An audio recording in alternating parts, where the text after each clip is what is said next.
మంగళగిరిలో ఎమ్మెల్సీ దువ్వాడ శ్రీను ఇంటి దగ్గర అదే టెన్షన్ వాతావరణం కొనసాగుతోంది. 5 రోజులుగా ఆయన ఇంట్లోనే ఉన్నారు. బయటకు రావట్లేదు. జరుగుతున్న పరిణామాలపై నోరు మెదపట్లేదు. ఆయన ఇంటి బయట భార్య వాణి, కూతురు హైందవి అక్కడే కార్ పార్కింగ్ షెడ్ లోనే ఉంటూ తమ నిరసన తెలియజేస్తున్నారు.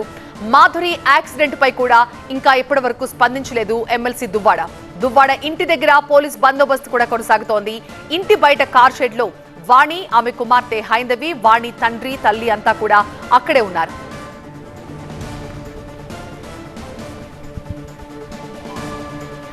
మా ప్రతినిధి శ్రీనివాస్ లైవ్ లో జాయిన్ అవుతున్నారు మరింత సమాచారం అందించడానికి. శ్రీనివాస్, ఒక పక్క ఇంట్లో దువ్వాడ ఉన్నారు, హాస్పిటల్లో మాధురి, ఇంటి బయట వాణి. ఈ ఎపిసోడ్ లో ఇవాళ ఎలాంటి పరిణామాలు చోటు చేసుకోబోతున్నాయి?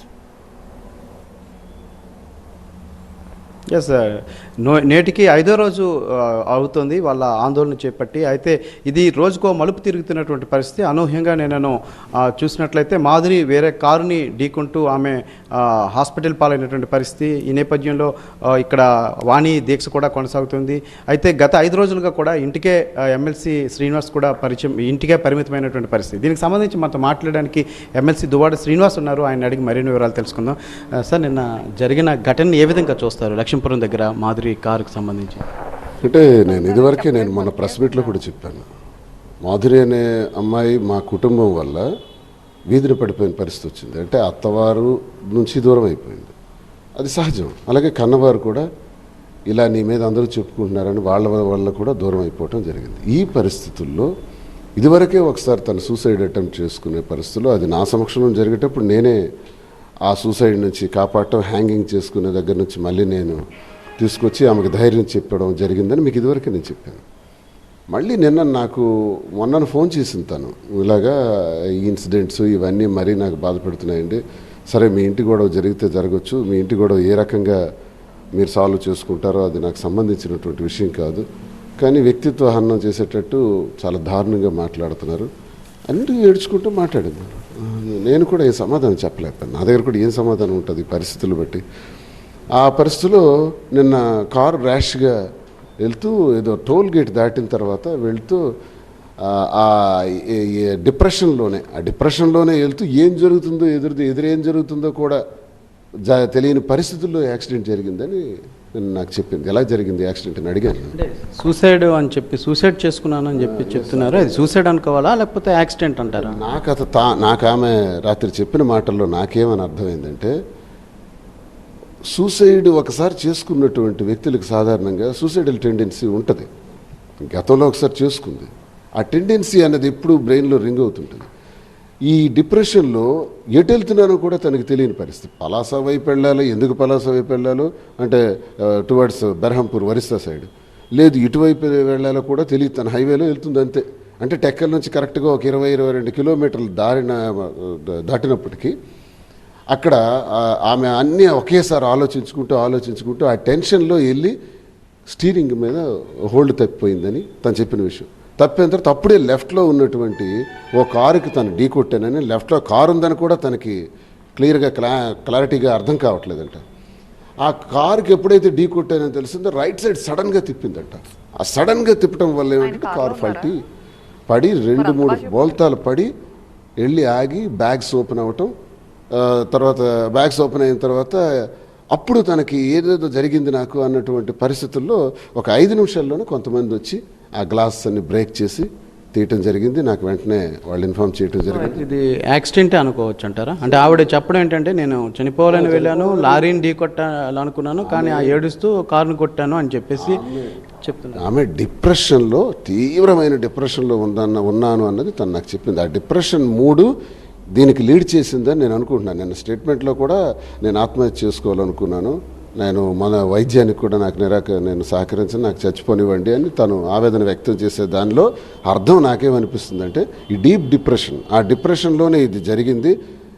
దీన్ని డ్రామా చేయిస్తే నిజంగానే జరిగిపోతే, ఒకవేళ డ్రామా చేయాలనుకునేటప్పుడు కొన్ని ఛానల్స్లో చూశాను నేను, డ్రామా చేయాలనుకున్నప్పుడు ఆ డ్రామా ఫెయిల్ అయ్యి నిజమైపోతే, సో ఇవన్నీ కాదు, మనుషుల మీద అంత దారుణంగా మాట్లాడటం కూడా కరెక్ట్ కాదు. ఆమె డిప్రెషన్లో ఈ యాక్సిడెంట్ జరిగింది. అదృష్టం ఏంటంటే అది స్కోడా వెహికల్, అది బయట తుక్కు అయింది కానీ బాడీ లోపల ఏమాత్రం కూడా చెక్కు చెదరకుండా సేవ్ అవ్వటానికి కారణం ఆ వెహికల్ తాలూకా వెర్షనే, స్కోడా వెర్షన్. ఆమెకు ప్రాణాలు బయటకు వచ్చింది. నేను ప్రమాదం తర్వాత హాస్పిటల్లో బ్రీత్ అనలైజర్ టెస్ట్ కూడా చేశారు, బ్లడ్ శాంపిల్స్ తీసుకున్నారని చెప్పారు. ఆమె దాన్ని అబ్జెక్షన్ కూడా చేయడం జరిగింది. దాన్ని ఏ విధంగా చూస్తారు? అంటే డ్రంక్ అండ్ డ్రైవ్ ఏమైనా అయ్యిందా అనే అనుమానం అనేది పోలీసుల నుంచి. సహజంగా చట్ట ప్రకారం కార్ డ్రైవింగ్లో యాక్సిడెంట్ అయ్యేటప్పుడు ఆ డ్రైవరు ఏ స్థితిలో ఉన్నారు, ఓనర్ అవని లేకపోతే డ్రైవర్ అవని ఏ స్థితిలో ఉన్నారన్నది చెక్ చేయడం చట్టపరమైనటువంటి నిర్ణయం. అది ఆ ప్రకారం బ్రీత్ ఏమో తను డ్రింక్ చేసి వెళ్ళారేమో అని బ్రీత్ అనలైజర్తో చేస్తే 0 వచ్చిందంట. బ్లడ్ కూడా తీసుకుంటామన్నారు, తీసుకొని టెస్ట్ చేస్తారు. అవన్నీ సహజం, అది లీగల్ ప్రొసీజర్. ఆ లీగల్ ప్రొసీజర్లో ఇప్పుడు వాళ్ళు ఫర్దర్ ఇన్వెస్టిగేషన్ చేయాలి కదా. అందుకు ముందు డ్రైవర్ ఏ స్టేజ్లో ఉన్నారన్నది వాళ్ళు చెక్ చేస్తారు. అది ఎవరికైనా సహజం, తప్పేం. ఏమైనా మిస్యూజ్ చేసే అవకాశం ఉంది నన్ను అని చెప్పి, అంటే అధికార పార్టీ మీద కూడా ఆవిడ కొన్ని ఆరోపణలు చేస్తున్నారు. మీకేమైనా అనుమానాలు ఉన్నాయా? అంటే అక్కడ ఏమైందంటే ఒక హెడ్కి ఇంజ్యూరీ అయింది, బ్లడ్ ఇక్కడ క్లాట్ అయింది. ఆ క్లాట్ అయిన దాన్ని సిటీ స్కాన్ చేయాలి. సాధారణంగా బ్రెయిన్ ఎలా ఉంటుందంటే డాక్టర్స్ చెప్పే విధానం ప్రకారం నేను చాలామంది పేషెంట్లు రాజకీయాల్లో చూశాను. కారు యాక్సిడెంట్ అయిన తర్వాత తలకు గాయం అయితే 6 నెలల తర్వాత చనిపోయిన వాళ్ళు కూడా ఉన్నారు. 1 ఏడాది కాలంలోపు ఎప్పుడైనా రిస్క్ రావచ్చని డాక్టర్స్ చెప్తుంటారు. సో అసలు బ్రెయిన్ ఫంక్షన్లో ఏమైనా డ్యామేజ్ అయిందా అనేది సిటీ స్కాన్ చేయాలి. సిటీ స్కాన్ చేసిన వరకు నిర్ధారించడం. పలాసలోను ఇంకో ప్రాంతానికి తీసుకెళ్లి సిటీ స్కాన్ చేయాలండి, ఇక్కడ లేదండి అన్నారు. ఆ పరిస్థితుల్లో అయితే షిఫ్ట్ చేసేయండి అని అంటే ఇప్పుడు వైజాగ్ అపోలోకి షిఫ్ట్ చేయడం జరిగింది. అక్కడ సిటీ స్కాన్ ఇవన్నీ చేస్తే ఇంక రిపోర్ట్స్ వస్తాయి. వాళ్ళు రాత్రి చెప్పడం ఏంటంటే దెబ్బ తగిలింది, బ్లడ్ క్లాట్ అయింది, పెయిన్ ఎక్కువగా ఉంటుంది. ఆ బ్లడ్ క్లాటింగ్ అన్నది 24 అవర్స్ తర్వాత ఇంకా ఏ రకంగా మారుతుంది, ఇంప్రూవ్ అవుతుందా తగ్గుతుందా చూడాలి సార్. మళ్ళీ 24 అవర్స్ 48 అవర్స్ తర్వాత చెక్ చేస్తూ మేము చెబుతామని డాక్టర్స్ చెప్పినటువంటి మాట. లాస్ట్ టైం సూసైడ్ అటెంప్ట్ చేసుకున్నారు, నా చేతులతోనే రక్షించానామని అని చెప్పారు. అయితే మరి ఇప్పుడు ఈసారి ఇంత జరిగినాక మరి మీరు వెళ్ళడం కానీ దగ్గరుండి ఆవిడకి భరోసా కల్పించడం కానీ ఏమైనా చేశారు? ఏమైనా పరామర్శించడం కానీ ఏమైనా జరిగిందా? నిజానికైతే వెళ్ళాలి సార్. ఎందుకంటే నష్టం చాలామంది విమర్శకులు, చాలామంది నేనంటే పడని వాళ్ళు. ఇప్పుడు ఈ సబ్జెక్ట్ ఎందుకు ఇంత హైలైట్ అవుతుందంటే, నేను అపోజిషన్లో ఉండేటప్పుడు కానీ రూలింగ్లో ఉండేటప్పుడు కానీ టార్గెట్ చేసి చాలా స్ట్రాంగ్గా ఏదైనా మాట్లాడాలంటే ముక్కుసూటిగా నిష్కర్షగా మాట్లాడేటటువంటి తత్వం ఉన్నది. నేనేం భయపడిన ఎవరికి, ఏ విషయంలో కూడా మాట్లాడే విషయంలో నేను భయపడినా. అలాగా నేను తెలుగుదేశానికి కానీ జనసేనకు కానీ నాకు ప్రతిపక్ష పార్టీలు ఏముంటే వాటిని విమర్శించడం నాకు అలవాటు. నేను మాట్లాడతా గట్టిగా. ఆ మాట్లాడేదానికి నాకు చాలామంది శత్రువులు ఎక్కువైపోయారు, టార్గెట్ ఎక్కువైపోయారు. ఆ టార్గెట్ చేసే వాళ్ళందరూ ఇప్పుడు ఒకటే ఇష్టానుసారంగా ట్రోల్స్ చేస్తారు.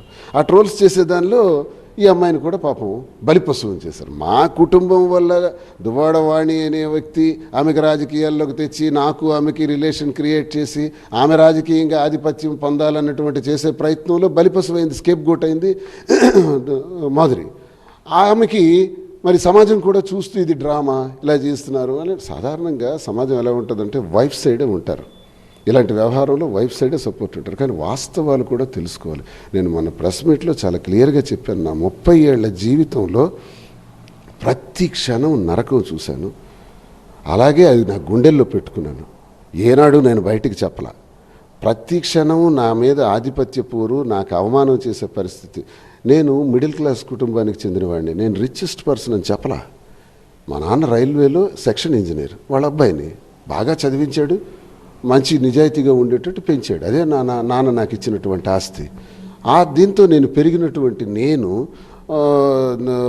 22 సంవత్సరాలకే నా ఎంఏ ఇంగ్లీష్ పూర్తి చేసి కాలేజీలు పెట్టాను.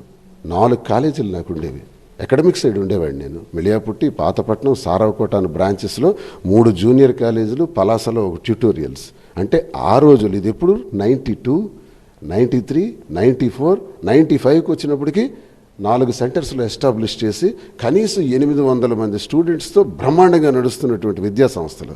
నిన్న వాణి తండ్రి రాఘవరావు, నాకు కామెంట్ చేయవలసిన అవసరం లేదు, రాఘవరావు గురించి మైక్ పట్టుకుని అడిగితే ఎంతటి వ్యసనపరుడో, ఎంతటి వ్యభిచారో, ఇంటికే ఆడాళ్ళని తెచ్చేవాడు. ఇప్పుడు నా గురించి మాట్లాడుతున్నాడు, అల్లుడు గురించి. సరే వదిలేయండి. కానీ అతని గురించి అందరికీ తెలుసు. ఆయన అంటాడు, నువ్వు ఏదో నాకు లాడ్జ్లోనంట నేను టికెట్ డబ్బులు కట్టలేకపోతే 350 రూపాయలు, పెద్ద కోటీశ్వరుని అంటాడు. 350 అంటే నేను కట్టలేకపోయానంట, ఆయన కట్టాడంట. మరి నేను అన్ని కాలేజీలు రన్ చేసి విద్యార్థులను తీసుకెళ్తున్నాను అని చెప్పినటువంటి ఆ వ్యక్తి మరి నా దగ్గర డబ్బులు ఉండవా? ఆఫ్టర్ ఆల్ 350 రూపీస్ నా దగ్గర ఉండదా? నేను అలా చేస్తానా? నా దగ్గర అన్ని వ్యవస్థలు 4 సంస్థలు నడిపేవాడిని 350 కట్టుకోలేని. ఏమిటా విమర్శలు? అది పక్కన పెడదాం, అది చూసుకుంటారు, ప్రజలకే అర్థం అవుతుంది. మరొక విమర్శ కూడా వచ్చింది. నేను నా భార్య దువ్వాడవాణి ఎంత ఇబ్బందులు పెట్టినా నేను ఎప్పుడూ నా జీవితంలో బయటపడలేదు, ఈనాడు ప్రజల ముందుకు తీసుకురాలేదు.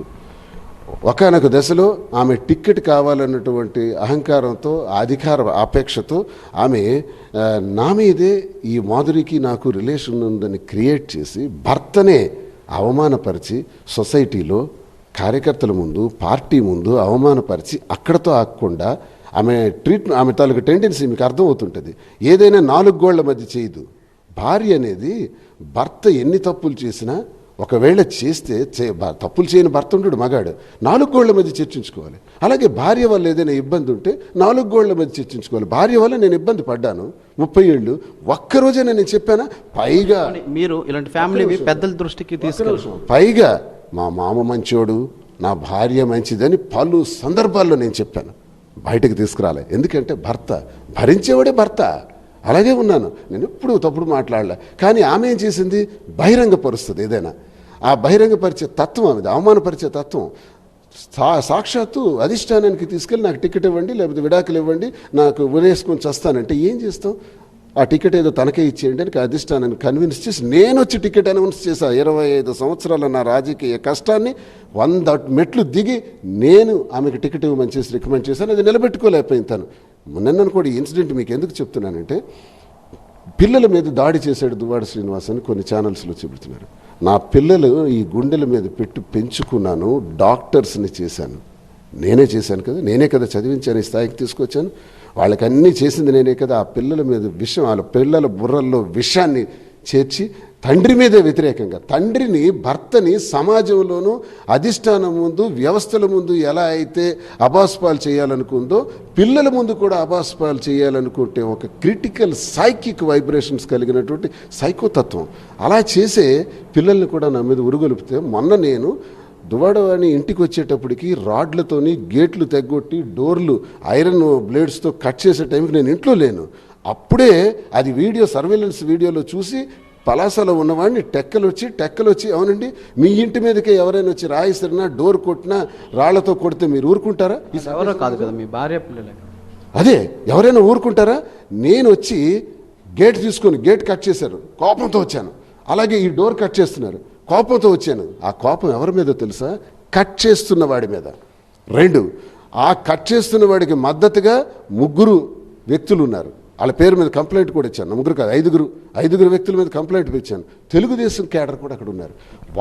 వీళ్ళని చూసినాక కోపంతో తట్టుకోలేక వాళ్ళ మీద తిరుగుబాటు చేయాలని చేసే ప్రయత్నంలో నా కూతురు వచ్చింది, ఎదురుగా భార్య వచ్చింది. కూతురు వీళ్ళు వచ్చేటప్పుడు వెంటనే కర్ర పట్టేసి వెనక్కి వచ్చాను. అదే వీడియో చెక్ చేసుకోండి. వెనక్కి వచ్చేసాను. తర్వాత సందర్భంలో కూడా పాప మళ్ళీ ముందుకు రావాలని ప్రయత్నిస్తే మా బ్రదర్ అడ్డంగా ఉన్నాడు. ఎందుకు ఎలా అవుతున్నావు అనేసి చెప్పి నేను మళ్ళీ వెనక్కి వచ్చాను. తప్ప ఒక్క మాట చెప్తాను, ఆ క్షణం నుంచి ఈ క్షణం వరకు నేను ఎదురెళ్ళానా? ఎందుకు ఎదురెళ్ళలేదు తెలుసా? నా బిడ్డలు, నా పిల్లలు. వాణికి నాకు పడదు, మాకు సెట్ కాదు, డివర్స్ నోటీస్ కూడా ఇచ్చేసాను. ఇంక ఇందులో క్లారిటీగా చెప్తున్నాను. సార్, ఇప్పటికైనా ఏంటి పరిస్థితి అక్కడ? ఇంతకుముందు మీరు రక్షించారు, మీరు గైడ్గా, స్నేహితుడిగా అన్ని విధాలా ఉంటారు అని చెప్పేసి అన్నారు, మీతో కలిసి ఉన్నానని చెప్పి ఆమె చెప్పినటువంటి పరిస్థితి. మరి ఈ పరిస్థితుల్లో ఏంటి? ఆమె దగ్గరికి వెళ్తారా? పరామర్శించేది ఉందా లేదా? లేకపోతే ఎందుకు ఇంటికే పరిమితం అవుతుంది? ఒకటే సార్, నాకు తెలుస్తుంది ఏంటంటే, నేను ఇక్కడి నుంచి కదిలితే మొత్తం దాడి చేసి మొన్న రాత్రి ఏదైతే చేశారో డోర్స్ కట్ చేసి ఇది ఆక్యుపై చేయాలని చూస్తున్నారు. ఒకవైపు మా కుటుంబాన్ని వల్లే నాశనం అయిపోయినటువంటి మాధురి, ఆమె ఆసుపత్రి పాలై హత్య చేసుకోవాలి, లేకపోతే డిప్రెషన్ ఏదో ఒక కారణంగా జరిగిన యాక్సిడెంట్లో ఈరోజు ఆసుపత్రి పాలైంది. ఈ 2 పరిణామాల మధ్య తీవ్రమైన సంఘర్షణతో నలిగిపోతున్నాను. ఈ పరిస్థితిలో నేను వెళ్ళాలి, పరామర్శించాలి, సంబంధిత ఏర్పాట్లు చూడాలి. చేయలేకపోతున్నందుకు చాలా బాధగా ఉంది. ఆ దేవుడే కాపాడాలి. ఒకవైపు వీళ్ళు చేస్తున్నటువంటి వాణి చేస్తున్నటువంటి టార్చర్, వీటన్నింటిలో నీకు మీకు ఒకటే చెప్తున్నాను, డాక్టర్స్గా చదివించిన నేను అంగరంగ వైభవంగా నా పెద్ద కూతుర్ని మ్యారేజ్ చేశాను. ఎలా చేశానంటే 1,00,000 కార్డులు కొట్టి 76,000 ఇల్లు టెక్కల్లో ఉంటే 76,000 ఇల్లు అందరికీ కూడా కార్డులు పంపించి ఘనంగా చేశాను. అది ప్రజలందరికీ తెలుసు. రెండో పెళ్ళుంది, అంతే ఘనంగా రెండో పాపకు చెయ్యాలి. పీజీ చేస్తానంటుంది, పీజీ చేయాలి.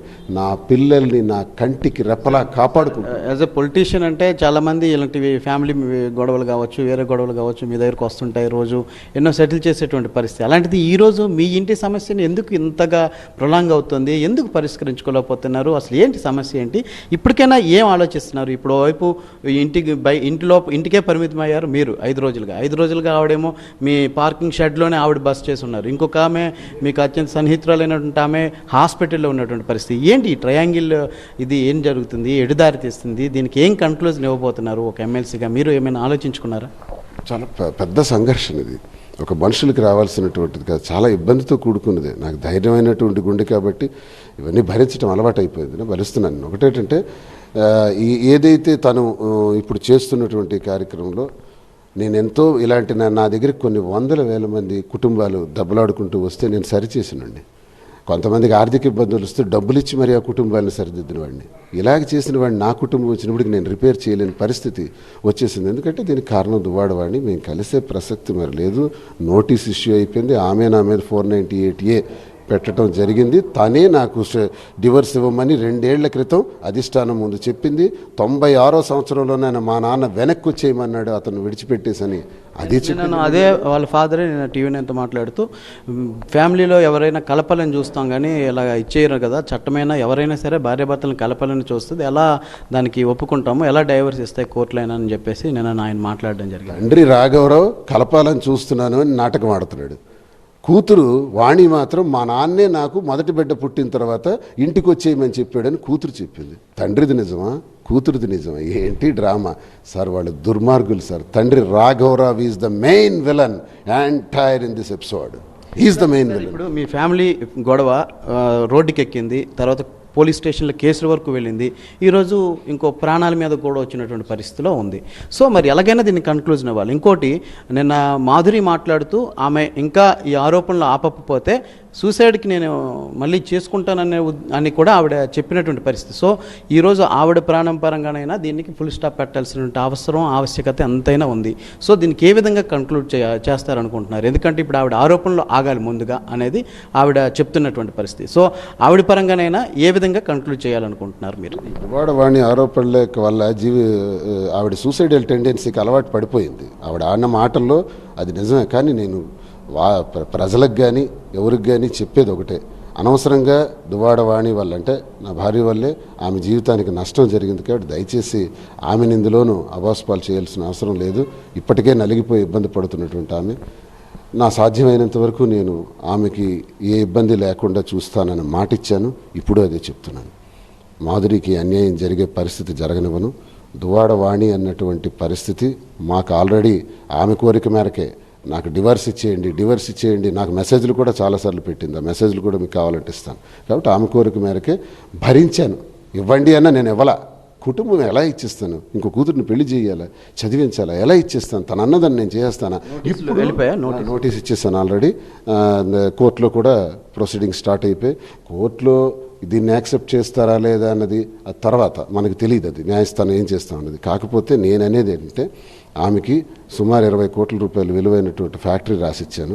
ఒక 6 కోట్ల రూపాయలు విలువైనటువంటి ఒక మంచి బంగ్లా నివాసం తనే ఉంటుంది, తన ఆక్యుపేషన్లో ఉంది, తను ఉండొచ్చు. నేను ఇక్కడ ఆ ఇంటికే తను తాళాలు వేసేసినప్పుడు ఏడాదిన్నర క్రితం మరి గత్యంతరం లేక ఈ స్థలాన్ని ఎక్వైర్ చేసి ఇక్కడికి కట్టాను. ఇది కూడా నాకు ఇచ్చేయండి, ఇందులో నేను దూరిపోతాను అంటే లీగల్గా కూడా నీకు ఒక నివాసం నేను ఇచ్చినప్పుడు, ఆ నివాసం నీకు ఉంటున్నప్పుడు ఫోర్స్ఫుల్ ట్రెస్పాస్, బలవంతంగా లోపలికి దూరటానికి ప్రయత్నించడం నేరం, తెలుసుకోమని. మీకు విడాకులు అయితే అవ్వలేదు, సో చట్టపరంగా మీ ఇద్దరు ప్రస్తుతానికి భార్యాభర్తలు. నోటీస్ సర్వ్ చేశానంటే లీగల్కి వెళ్ళిపోయింది. ఇంకా వాళ్ళు అవుతారో లేదో నాకు అనవసరం. ఆమె 498 అప్లై చేశారు. 498 ఎఫ్ఐఆర్ కూడా అయిపోయింది కదా.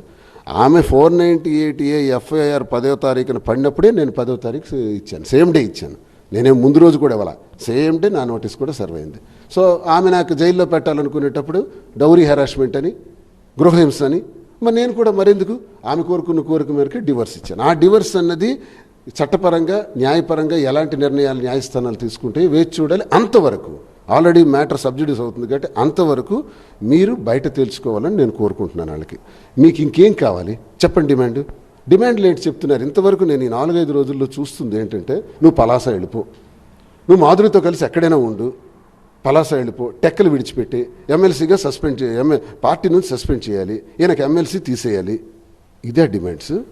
నిజంగా ఇదేనా డిమాండ్స్? మరి లేదైనా వేరేనేమైనా ఉందా? ఈ డిమాండ్స్ ఏం వ్యాలిడ్? అంటే టెక్కల్లో నేను మాధురితో చేస్తే తప్పు లేదు, పలాసలో ఇక్కడికి 27 కిలోమీటర్ల దూరంలో నేను మాధురితో ఉంటే తప్పు, అది తప్పు లేదు, ఇక్కడ ఉంటే తప్పు అని నువ్వు సృష్టించడంలో నీ డిమాండ్ ఏంటి, నీ అర్థం ఏంటి?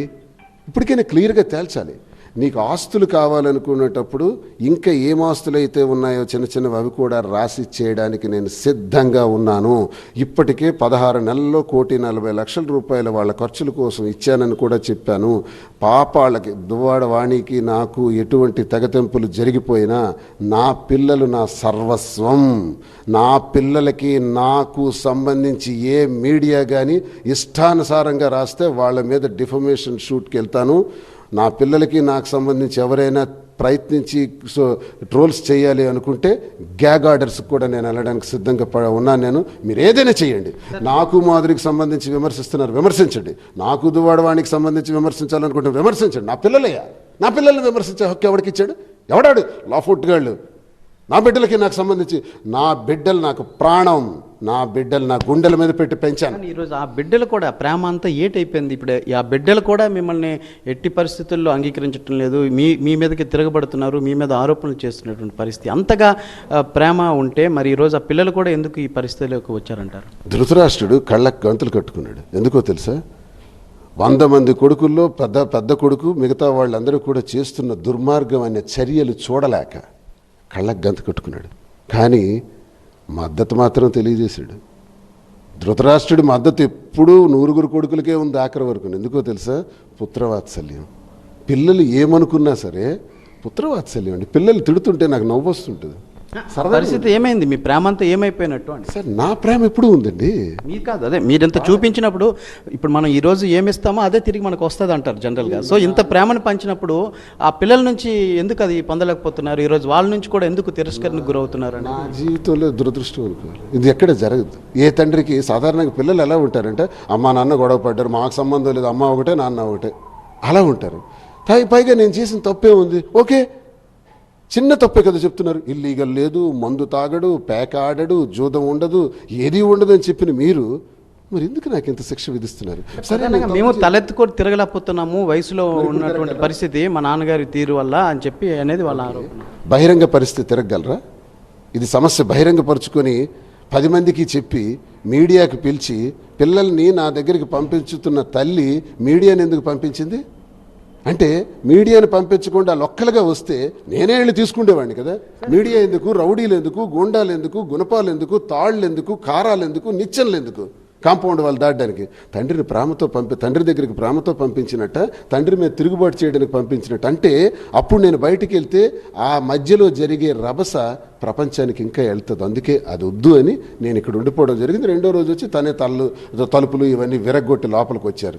అయినా నేను ఆ విరగ్గొడుతున్న వాళ్ళ మీద తిరుగుబాటు చేశాను తప్ప కుటుంబం మీద చెయ్యాలనుకుంటే 5 రోజుల నుంచి ఇక్కడే ఉన్నాను, ఒక్క క్షణం బయటకు వెళ్ళాను. అదే నా క్వశ్చన్ కూడా. గత 5 రోజులుగా ఎమ్మెల్సీ అంటే బయట వ్యవహారాలు, ఇంటి వ్యవహారాలు, బయట వ్యవహారాలు, రాజకీయ వ్యవహారాలు చక్కదిద్దాల్సినటువంటి వ్యక్తి, చాలా బిజీగా ఉండాల్సినటువంటి వ్యక్తి 5 రోజులుగా ఇంటికే పరిమితమయ్యారు అంటే ఇంకా ఏంటి? ఎన్ని రోజులు ఈ పరిస్థితి? ఇంకా ఎప్పుడు బయటకు వెళ్తారు? ఎప్పుడు ప్రజా జీవితంలో జాయిన్ అయ్యేటువంటి పరిస్థితి ఎప్పుడు ఉంటుంది అంటారు? దీనికి నేను చెప్పే సమాధానం ఒకటే. చాలామంది రాజకీయం చేస్తున్నారు, మీ ఇంటి సమస్యను అంటున్నారు. ఇది రాజకీయం అయిపోయింది. ఎందుకంటే గొడవలే రాజకీయంగా వచ్చాయి, ఇప్పుడు రాజకీయం అయింది. ఎందుకంటే ఇప్పుడు నేను ఎమ్మెల్సీ, తను వైఫ్, నేను కంప్లైంట్ ఇచ్చాను 9వ తారీఖున. ఈ రోజు వరకు పోలీస్ చర్యలు లేవు. ఆమెకి మద్దతుగా పోలీసులు ఉన్నారు, సపోర్ట్గా ఉన్నారు. సైడ్ కేసెస్ నమోదు. సైడ్ నాకెవరు మద్దతుగా లేరు. డోర్ కొడుతుంటే చూస్తున్నారు, ఆ తలుపులు కొడుతుంటే చూస్తున్నారు. మరి కూర్చున్న వరకు తప్పేం లేదు, దాడి చేస్తున్నప్పుడు ఎన్నోసార్లు వచ్చి తలుపులు కొడుతున్నారు కూడా చేస్తున్నారు. అప్పుడు పోలీసులు నివారించే ప్రయత్నం చేయాలి. అసలు పోలీస్ చర్యలు ఏంటి ఎంతవరకు చెప్పండి? ఇంతవరకు పోలీస్ చర్యలు ఏంటని నేను ప్రభుత్వాన్ని అడుగుతున్నాను. అచ్చెన్నాయుడు ఇన్వాల్వ్మెంట్తో ఆమె అక్కడే ఉంటుంది, మీరు ఆమెకు మద్దతు ఇవ్వండి, ఏం జరుగుతుందో చూద్దామని ఇచ్చిన ఆదేశాల మేరకు దువ్వాడ శ్రీనివాస్ అనేవాడిని వాడుకోవడానికి అచ్చెన్నాయుడికి ఒక అవకాశంగా దొరికింది నా కుటుంబమే. ఆ కుటుంబం ద్వారా వాడుకున్నాడు. ఇంకోటి ఏంటంటే నేను ఎన్నికల్లో మన పోటీ చేసేటప్పుడు దువ్వాడవాడిని నాకు వ్యతిరేకంగా అచ్చెన్నాయుడికి మద్దతు చేశారు. మీరు ఆ ఊరిలో ఏ ఒక్కరిని అడిగినా తెలుగుదేశానికి అలా ఏమన్నారో లేదో వాళ్ళే చెప్తారు. వాళ్ళు రాఘవరావు కూతురు టీడీపీ, అది మొన్న యాక్సెప్ట్ చేశారు కూడా, మేము టీడీపీకి చేశామని. కాబట్టి అతను ప్రతిఫలంగా ఇప్పుడు వాళ్ళకి సపోర్ట్ చేస్తున్నాడు. దీనివల్ల ఇది రాజకీయమైంది. లేకపోతే 5 రోజుల ఇష్యూ పరిష్కరించుకోవడానికి ఇంత టైమా? వాళ్ళు డిమాండ్స్ చెప్పరు సార్. ఇప్పుడు 5 రోజులుగా మేము చూస్తున్నాం, మీరేమో ఇంటికి పరిమితం అయ్యారు, ఆమెమో వచ్చి ఇంటి బయటే ఉన్నటువంటి పరిస్థితి.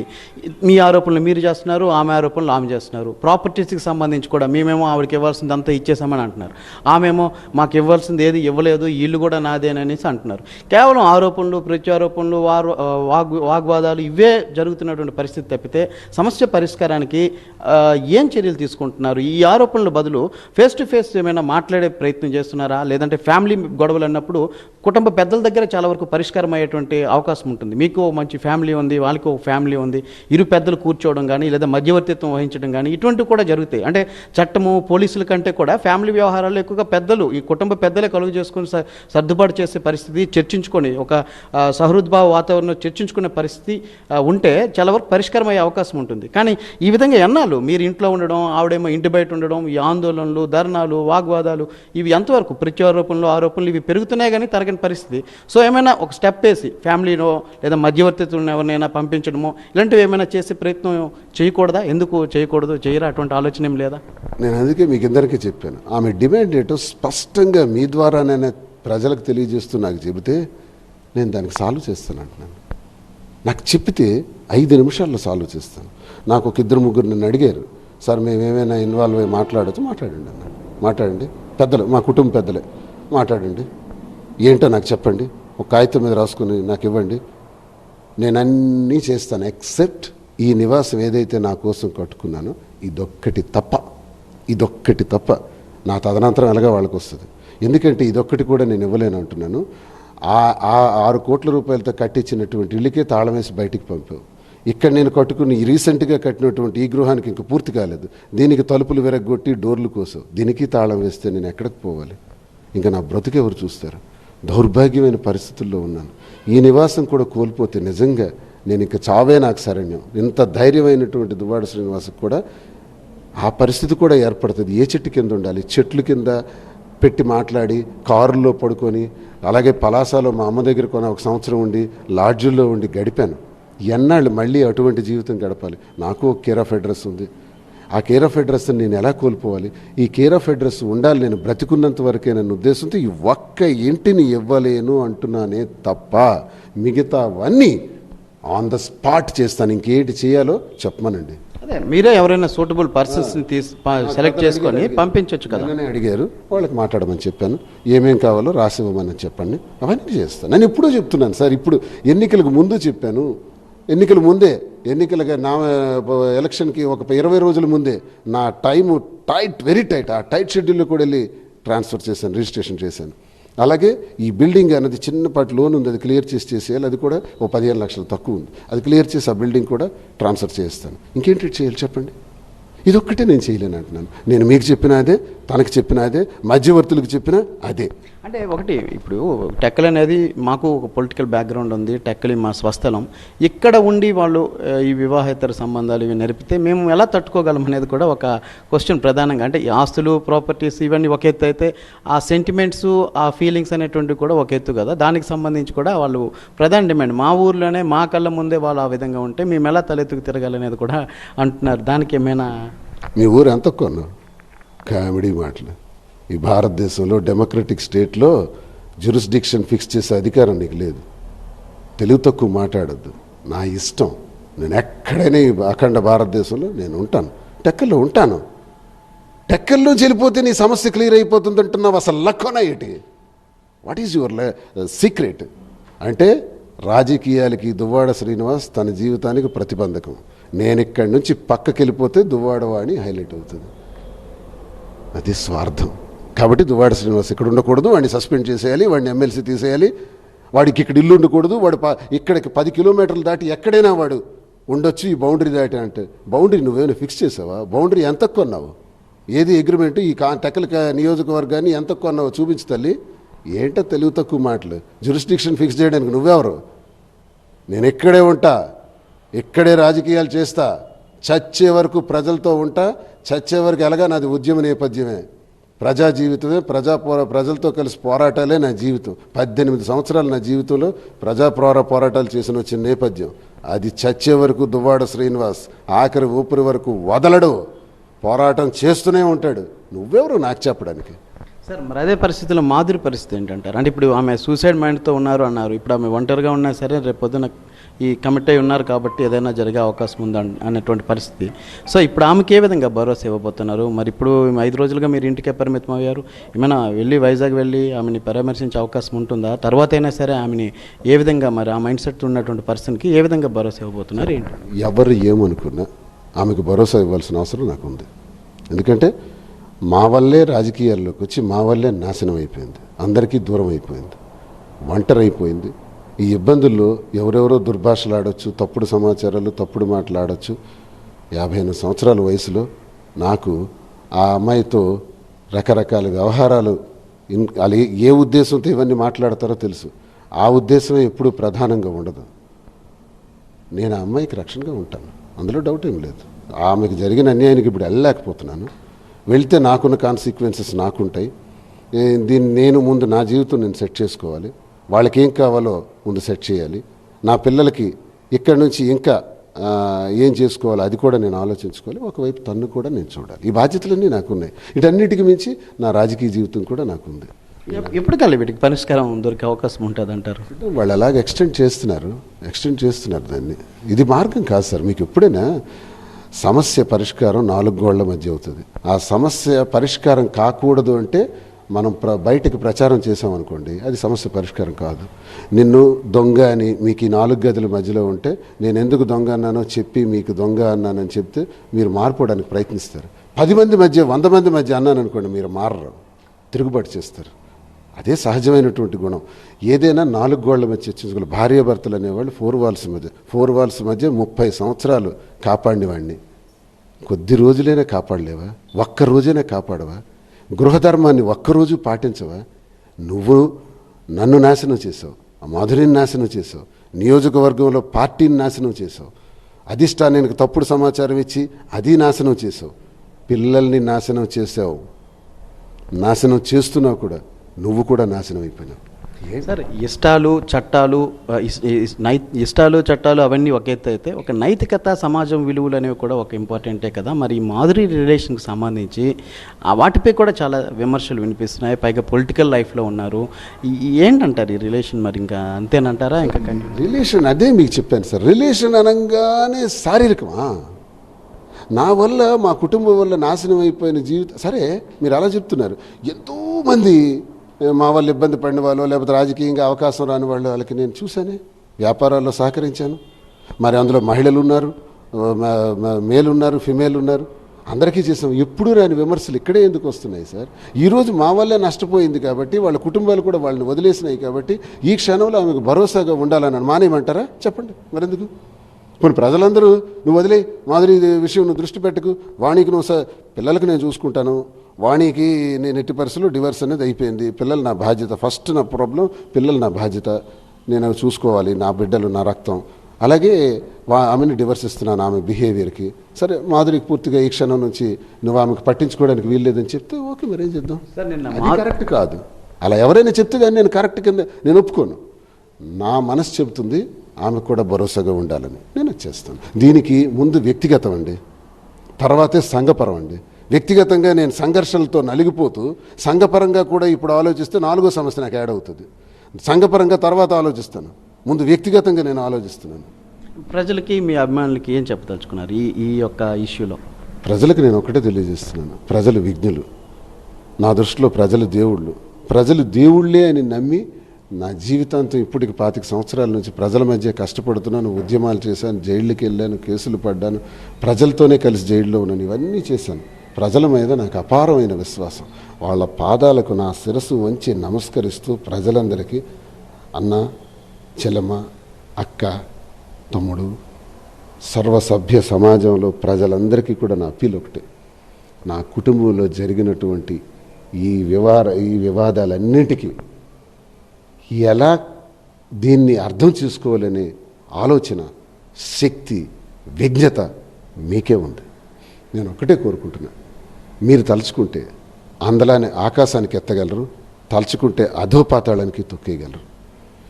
ఎలా నా జీవితాన్ని ముందుకు తీసుకెళ్తారో, ప్రజలే దేవుళ్ళని నమ్మిన నేను, ప్రజలే న్యాయ నిర్ణేతలని నమ్మిన నేను ఈ బాధ్యతను ప్రజలకే చెప్తున్నాను. అంతకన్నా నేనేం చేయలేను. సార్, మీరేమో అధికార పార్టీని విమర్శిస్తున్నారు, ఇందులో వాళ్ళ హస్తమని కూడా ఉందని చెప్పి. నిన్న మాధురి మాట్లాడుతూ పవన్ కళ్యాణ్ కూడా రిక్వెస్ట్ చేస్తున్నారు. పవన్ కళ్యాణ్ గారు ఆడపిల్లకి అన్యాయం జరిగితే నేను ఉంటానని అంటున్నారు, నాకు అన్యాయం జరిగింది, నన్ను రక్షించండి అని చెప్పి ఆవిడ నిన్న అభ్యర్థిస్తున్నారు. మీరు కూడా గతంలో పవన్ కళ్యాణ్ మీద అనేక విమర్శలు చేశారు.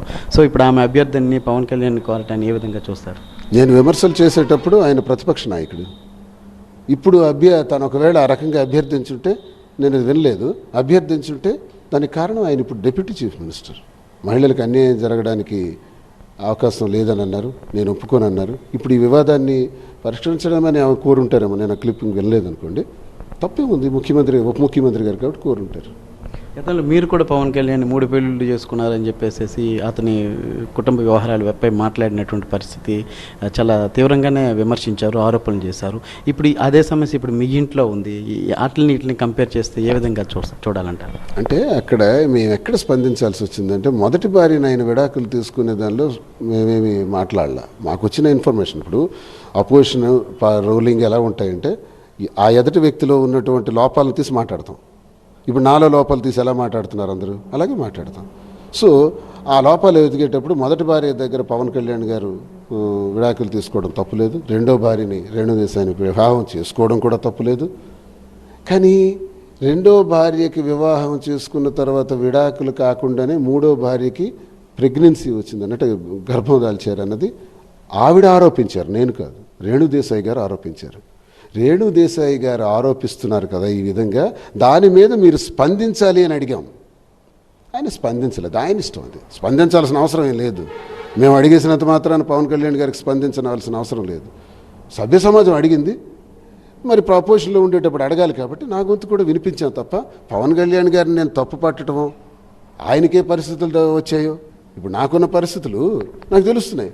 ఇప్పుడు నాకు తెలిసి ఈ తెలుగు చలనచిత్ర చరిత్రలో రామారావు గారు ఒక కారణ జన్మలు అంటారు, ఒక దైవ స్వరూపం అంటారు. అతను వేసిన పాత్రలు కానీ సినిమాలు కానీ, నేను కూడా రామారావు గారి అభిమానిని, చాలా ఇష్టం నాకు ఆయన అంటే.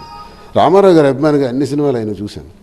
ఆయన ఆఖరిలో లక్ష్మీభారతి గారిని పెళ్లి చేసుకున్నారు. ఎందుకు చేసుకున్నారని సభ్య సమాజం ప్రశ్నిస్తే ఆయనకే తెలుస్తుంది, మనకేం తెలుస్తుంది. పవన్ కళ్యాణ్ గారు ఎందుకు చేసుకున్నారో ఆయనకు తెలుస్తుంది, మనకేం తెలుస్తుంది. నా పరిస్థితి ఎందుకు ఎలాగ వచ్చిందో ఇప్పుడు నాకు తెలిసింది, ఇది ఇతరులకు ఎందుకు తెలుస్తుంది? అందరికీ తెలుసండి. ప్రతి ఒక్క మగాడికి ఈ భూమి మీద తెలుసు. ప్రతి ఒక్క మగాడి కూడా ఈ దేశంలో 60% ఇలాగే ఉంటాయి. కానీ అందరి జీవితాలు బయటపడకపోవడానికి రహస్యంగా ఉంటాయి, 4 గోళ్ల మీద చర్చించుకుంటారు. నా జీవితం నేను కొంచెం 10 ప్రజలకు తెలిసిన వాడిని కాబట్టి కావాలని కొంతమంది టార్గెట్ చేస్తారు. ఆ టార్గెట్లో ఇది 5 రోజుల వివాదం కింద చూపెడుతుంది. కానీ 5 సంవత్సరాలు 10 సంవత్సరాలు వివాదాలుగా ఉన్నవి కూడా బయటకు రాలా. మాది మాత్రం వచ్చి ఇది వివాదం కింద ఇప్పుడు రాష్ట్ర సమస్యగా మారింది. ఇది వివాదం అని పెద్ద హైలైట్ చేయవలసినటువంటి అవసరం కూడా దీనికి లేదు. ఏదో ఒక ఎండ్ వస్తుంది. ప్రతి కుటుంబంలో ఎలా అయితే కంక్లూజన్ వచ్చిందే, ప్రతి కుటుంబానికి సంబంధించిన న్యాయ వ్యవస్థలు ఎలా అయితే కంక్లూజన్ చేస్తున్నాయో ఈ విషయంలో కూడా కంక్లూజన్ వస్తుంది. నేను క్లారిటీగా చెప్పాను కదా, పిల్లల్ని నా గుండెల్లో పెట్టి చూసుకోవాలి, అది నా బాధ్యత. దువ్వాడ వాణికి నేను డివర్స్ నోటీస్ ఇచ్చేస్తున్నాను, ఇక న్యాయస్థానంలో పరిష్కరించుకోవాలి. అందుకు వాళ్ళకి జీవితాంతం వాణికి కానీ పిల్లలకు కానీ లోటు లేకుండా ఆస్తులు రాసిచ్చేసినాను. బ్రతికున్నంత వరకు ఇంకా దర్జాగా వాళ్ళకి డబ్బుకు లోటు లేకుండా చూస్తాను. ఏ కష్టమైనా పడి ఏ వ్యాపారం అయినా చేసి వాళ్ళని చూస్తాను. ఇప్పుడు ఆర్థికంగా వెనుకబడి ఉన్నాను, బాగా వీక్గా ఉన్నాను. అచ్చెన్నాయుడు వచ్చిన తర్వాత నా మైన్స్ ఆపేసినాడు, ఇంకా కొన్ని నా ట్రాన్స్పోర్ట్ బిల్స్ కూడా ఆపేసినాడు. 30 కోట్ల నష్టానికి వెళ్ళింది 4వ తారీఖు సాయంత్రం 5 గంటలకి. ఇలాంటి సమస్యల్లో ఉన్నాను, అయినా ఏదో పడతాను, వ్యాపారం చేస్తాను, వాళ్ళని చల్లగా చూసుకుంటాను. మాధురికి జరిగినటువంటి అన్యాయం మీద కూడా నేను భరోసాగా ఉంటానని చెబుతున్నాను. ఇక ప్రజలే నిర్ణయిస్తారు ఈ నిర్ణయం. సార్, మీ వ్యవహారం ఇప్పుడు పొలిటికల్ టర్న్ కూడా తీసుకుంటున్నట్టుంది మీ ఆరోపణలను బట్టి. మరి మీ అధిష్టానం దృష్టికి వెళ్ళిందా? ఎవరైనా మీ పార్టీ అధిష్టాన పెద్దలు ఎవరైనా సంప్రదించడం కానీ దీనికి ఏమైనా? పెద్దలు మాట్లాడారు, ఏం జరుగుతుంది ఏంటి సంగతి ఇవన్నీ కూడా మాట్లాడారు. సార్ ఎలా ఉంటాయంటే ఇవన్నీ స్పందిస్తే అధిష్టానం కుటుంబ వ్యవహారాల్లో దూరకూడదు. నెంబర్ 1.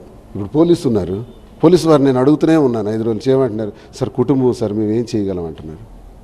పార్టీ మాత్రం ఏం చేయగలుగుతారు అధిష్టానం? ఇదే పార్టీగా అయిందనుకోండి రోడ్డెక్కేస్తాం.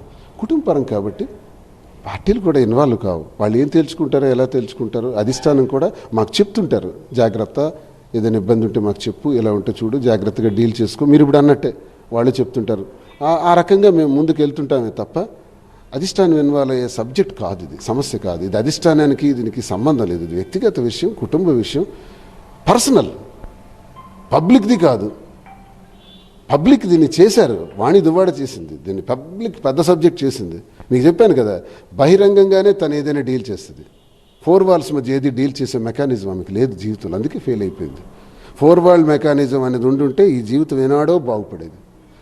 బహిరంగంగా చేసే ఈ మెకానిజమే సర్వనాశనం చేసింది. బహిరంగ పరిస్థితి ఎవరైనా సరే సార్ వాళ్ళు సెటిల్ కారు సార్. సార్, మీరు పొలిటికల్లో ఫైర్ బ్రాండ్గా పేరుంది. పొలిటికల్గా ఎన్నో విమర్శలు ప్రతి విమర్శలు చేయటం, చాలా తీవ్రమైన వ్యాఖ్యలు చేయటం అవన్నీ సహజం. కానీ ఈరోజు మీ ఫ్యామిలీ ఇష్యూ అనేటువంటిది ఇప్పుడు రాష్ట్ర వ్యాప్తంగా చర్చనీయాంశమైనటువంటి పరిస్థితి. సో ఇది మీ పొలిటికల్ కెరీర్పై ప్రభావం చూపించుదంటారా? ఏ విధంగా రేపు పొద్దున్న మీరు పొలిటికల్గా ముందుకు వెళ్ళగలరంటారు? పొలిటికల్ కెరీర్కి కొంత నష్టమే సార్, అది యాక్సెప్ట్ చేయాలి. మనం అన్నీ కూడా మనకు పాజిటివ్గా మాట్లాడేసుకోకూడదు. ఇది మైనస్సే. అసలు కుటుంబ వ్యవహారం బయటకు వస్తేనే మైనస్, ఇలాంటి వ్యవహారాలు బయటకు వస్తుంటే మైనస్. నేను రచ్చగెలవాలంటే ఇంట ఓడిపోయాను, రచ్చలా గెలుస్తాను, ఇవన్నీ ప్రాబ్లమ్స్ ఉన్నాయి. నేను అన్నది ఏంటంటే సార్, రాజకీయ జీవితం అంటే ఎన్నికలే కాదు, గెలవటమే కాదు. ప్రజా జీవితం అంటే ప్రజలు అక్కడ గెలిచేసి అధికారంలోకి రావటం కాదు. ఇప్పుడు కమ్యూనిస్టులు ఉంటారు, కమ్యూనిస్టులు ఎప్పుడైనా గెలుస్తున్నారా? కానీ వాళ్ళ పార్టీ వదిలేరా? వాళ్ళ పనితీరు వదిలేరా? దువ్వాడ శ్రీనివాస్ కమ్యూనిస్ట్. ఎప్పుడు కూడా రాజకీయం వదలడు, ప్రజలను వదలడు, పనితీరు వదలడు. ఈజ్ కమ్యూనిస్ట్ భావాలు బుర్రలో పేరుపోయారు. కాబట్టి పోలీస్ తోటాలకు ఎదురుగా నిలబడ్డాను. చంపేస్తామంటే ఉద్యమాలు చేశాను, జైళ్ళకి వెళ్ళాను, కేసులు పడ్డాను.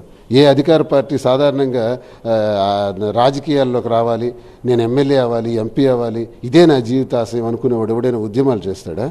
ఉద్యమాలు చేసే ఉద్దేశాలు ఎవరికి ఉంటాయి? కమ్యూనిస్ట్ భావజాలం ఉన్న వాళ్ళకే ఉంటాయి. ఆ పుస్తకాలు కూడా ఎక్కువ చదివాను, సోక్రటీస్, ఇవన్నీ చదివి నా మైండ్ అలా మారిపోయి నేను మరంతే కమ్యూనిస్ట్ భావాలతో పనిచేస్తాను తప్ప నేనైతే ప్రజల్ని వదలను, నా రాజకీయ జీవితాన్ని వదలను. తిరుగుతా, ఏ సమస్య వచ్చినా వెళ్తా, మాట్లాడదా, దీనికి సంబంధం లేదు. ప్రజల్లో చెడ్డ పేరు వచ్చిందంటారా? వచ్చింది, ప్రజలే నిర్ణయిస్తారు. చెప్పాను కదా, ప్రజలే నిర్ణయిస్తారు.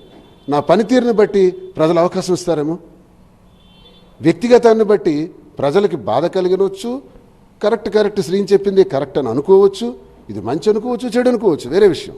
కానీ ఇది వ్యక్తిగతంగా ప్రజా జీవితానికి వచ్చినప్పటికీ ఏమో ప్రజలు అంగీకరిస్తారేమో చూద్దాం. నా వర్క్ని బట్టి, నా పనితీరుని బట్టి, నా నిజాయితీని బట్టి. ఈరోజు వరకు లంచం రూపాయి తీసుకోలేదే, అవినీతి చేయలేదే, అధికార పార్టీలో ఉండి అధికార దుర్వినియోగం చేయలేదే. మరి ఈరోజు అధికారం ఉన్నోళ్ళు తేల్చమనండి. దువ్వాడ శ్రీనివాస్ పలానా దగ్గర ఇంత లంచం తీసుకొని పని చేశాడు, అవినీతి చేశాడు, భూ కబ్జా చేశాడు, చెప్పమనండి.